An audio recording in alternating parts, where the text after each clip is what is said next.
Hello students, तो आज हमारा एप्लीकेशन डेरिवेटिव का सेकंड लेक्चर होगा।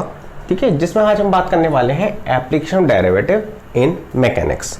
ठीक है, तो अगर एप्लीकेशन डेरिवेटिव मैकेनिक्स की बात करें तो जिन बच्चों ने भी क्लास 11 की फिजिक्स को थोड़ा भी अच्छी तरह से पढ़ा है उनको ऑलरेडी पता होगा कि हम मैकेनिक्स में डेरिवेटिव का किस तरह से यूज़ कर सकते हैं। ठीक है, तो कोई नया टॉपिक नहीं है, आप लोग क्लास 11 में ऑलरेडी ये सब चीज़ें पढ़ चुके हैं, लेकिन फिर भी आपको मैथ क्लास 12 के मैथ में कहीं पर ये क्वेश्चन देखने को मिल जाएंगे और एक दो बार डिफरेंट कॉम्पिटिटिव एग्जाम में पूछे भी गए हैं। इसलिए आज हम इस टॉपिक को डिस्कस करेंगे।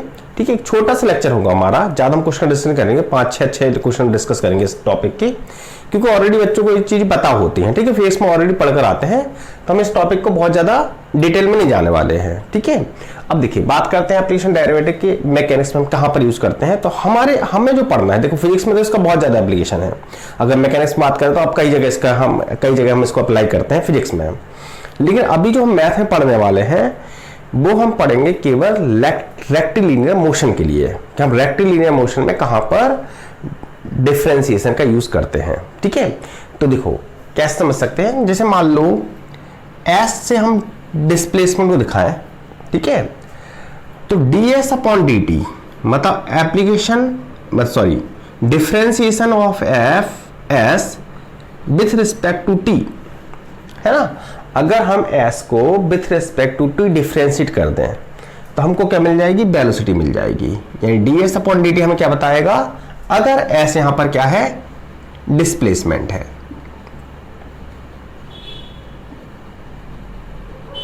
ठीक है, तो ds अपॉन dt हमको क्या बताएगा, वेलोसिटी बताएगी। ठीक है, अच्छा अगर हम ds अपॉन dt को फर्दर डिफरेंशिएट कर दें, यानी D square S upon D T square, मतलब हम इसको फिर से डिफरेंस कर दिया विथ रिस्पेक्ट टू टी, या फिर आप इसको ऐसे ही बोल सकते हैं कि हमने भी को डिफरेंशिएट कर दिया विथ रिस्पेक्ट टू टी, तो हमको क्या मिलेगा, तो हमको मिलेगा एक्सेलेरेशन। ठीक है, बस यही तीन चीजें हमको याद रखनी है कि एस यहां पर अगर डिस्प्लेसमेंट है तो ds अपॉन dt यहां पर वेलोसिटी होगी। ठीक है, अब अगर आप ds अपॉन dt को फर्दर डिफरेंशिएट कर दें विथ रिस्पेक्ट टू टी, या v को हम डिफरेंशिएट करें विथ रिस्पेक्ट टू टी, तो हमको क्या मिलेगा, एक्सेलरेशन मिलेगा। इन्हीं तीन चीजें, ठीक है, इन्हीं कॉन्सेप्ट से हमारे आज के सारे क्वेश्चन सॉल्व होंगे। तो चलिए डिस्कस करते हैं हम एक दो क्वेश्चन। ठीक है, देखिए पहला क्वेश्चन बोर्ड पे लिख रहा हूं,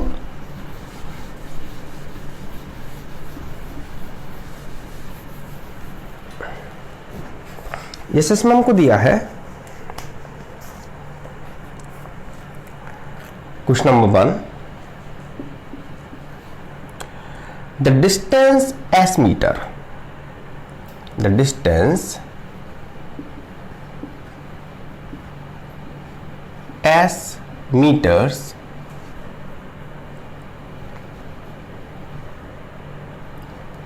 covered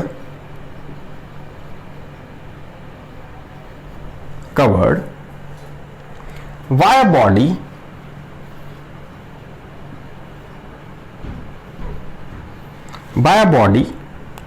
in t second is given by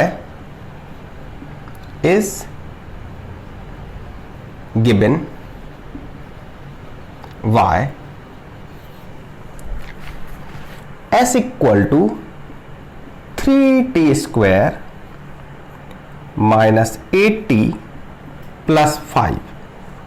ठीक है, तो आपको बताना है the body will stop after, the body will stop after, इसके बाद आपको ऑप्शन दिए हुए हैं। ठीक है, इसके बाद आपका ऑप्शन है, तो हमको बताना बॉडी कितनी देर बाद रुक जाएगी।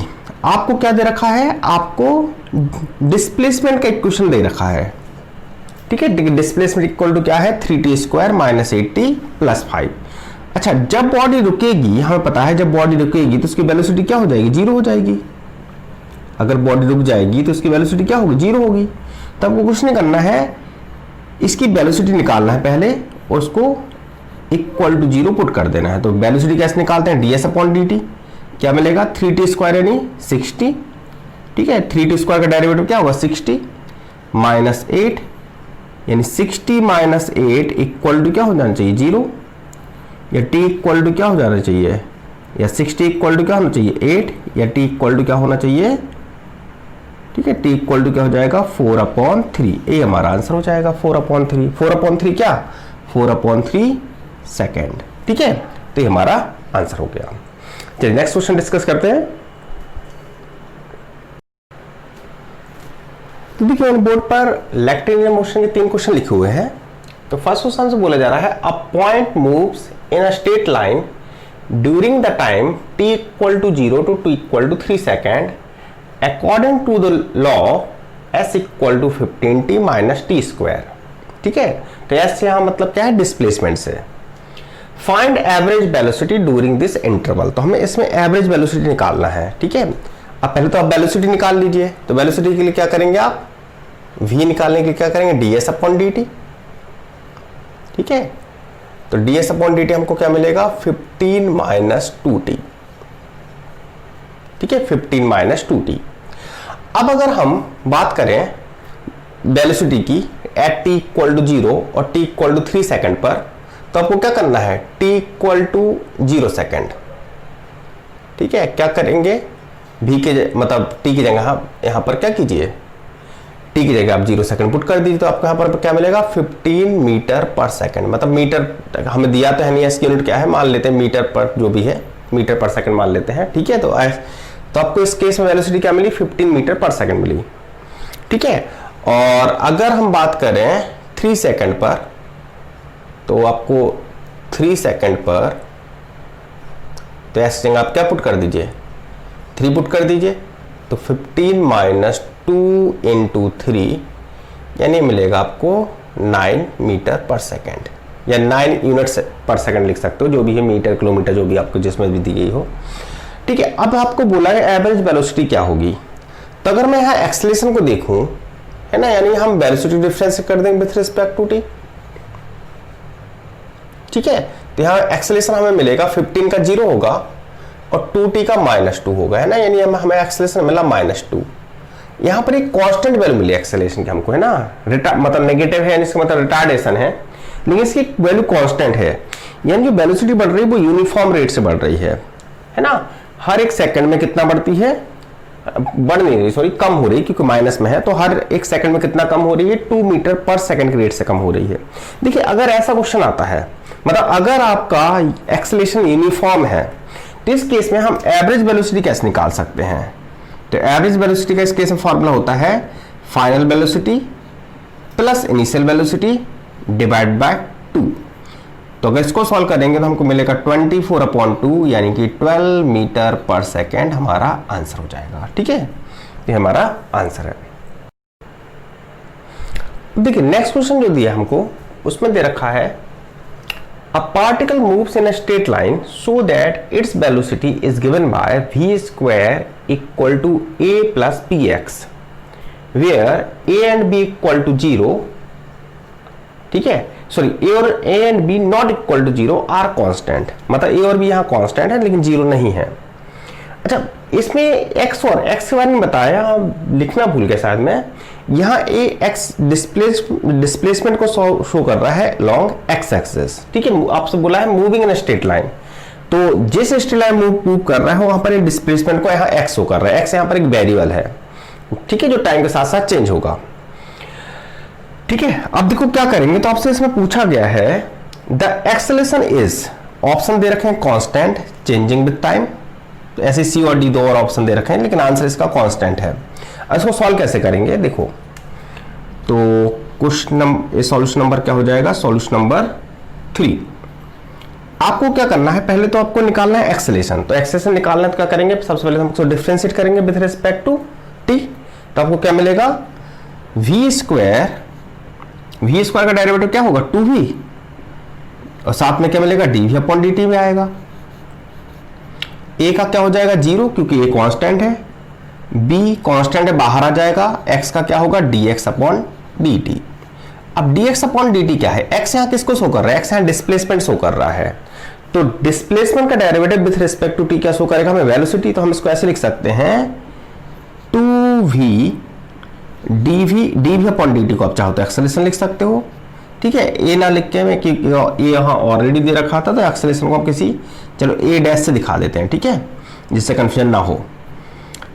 बी यहाँ dx अपॉन dt की जगह आप वापस से v लिख सकते हैं, v से v कैंसिल हो जाएगा, ए डैश इक्वल टू मिलेगा आपको b अपॉन 2। अच्छा, b अपॉन 2 का मतलब क्या है, b यहाँ एक कांस्टेंट है और नॉट इक्वल टू 0 है। तो अगर b यहाँ कांस्टेंट है तो कॉस और 2 भी कांस्टेंट है, यानी कांस्टेंट अपॉन कांस्टेंट क्या होना चाहिए, एक्सेलरेशन क्या होना चाहिए, कांस्टेंट होना चाहिए। तो हमारा आंसर यहाँ पर क्या हो जाएगा, कांस्टेंट हो जाएगा। अब next question number 3, next question number 4, इसमें देखिए क्या दिया है, a particle is moving in a straight line whose equation of motion is given by this, ठीक है। तो आपको इक्वेशन ऑफ मोशन दिया है, then the interval in which velocity is negative and acceleration is positive। हमें बताना है वो इंटरवल जब आपकी वेलोसिटी नेगेटिव होगी और एक्सेलरेशन पॉजिटिव होगा, ठीक है। तो क्या करेंगे आप, सबसे पहले तो वेलोसिटी निकालेंगे। तो वेलोसिटी निकालने के लिए क्या करेंगे, हम डिस्प्लेसमेंट को with respect to T differentiate कर देंगे, ठीक है।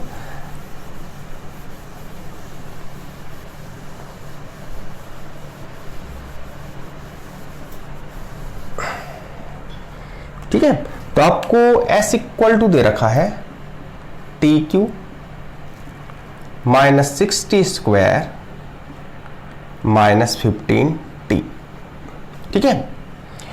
सबसे पहले हम निकालेंगे वेलोसिटी, यानी ds अपॉन dt। क्या होगा ds upon dt, 3t square minus 12t minus 15।